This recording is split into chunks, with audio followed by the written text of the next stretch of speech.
మిత్రులందరికీ జైబీ మిత్రులారా, ఈరోజు మన చీరాల బాపట్ల జిల్లా చీరాల పట్టణంలో మసీదు ముందే ఎంత డ్రైనేజ్ ఉంది. ఒక్కసారి దీని మీద మూత లేకపోవడం చీరాల మున్సిపల్ అధికారులు నిర్లక్ష్యం అంటారు. దేనికంటే ఇటు పక్కన పవిత్రమైన మసీదు ఉంది, అటు పక్కన పవిత్రమైన చర్చి ఉంది, పక్కనే స్కూల్స్ ఉన్నాయి.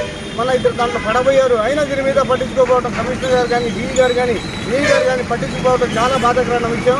నేను మా దంతపైన పాటు ఖండిస్తున్న మిత్రులారా. ఎందుకంటే చీరాల పట్టణంలో ఎక్కడ చూసిన డ్రైనేజ్ వ్యవస్థ వ్యవస్థ కొద్ది ఎక్కడ చేసిన వాటర్ పారుదల లేక డ్రైనేజీల్లో మూతలు, గ్లాసులు, సీసాలు మొత్తం ఎట్లా పట్టేట్టుండేవి. దానివల్ల వాటర్ బయటకు వెళ్ళకుండా రోడ్డు మీదకి వచ్చి కంపెనీ వాసన వచ్చి మనుషులు రోగాలు వస్తున్నాయి. దీని మీద కూడా చీరాల మున్సిపల్ అధికారులు, కమిషనర్ గారు, డిఈ గారు వెంటనే స్పందించాలి.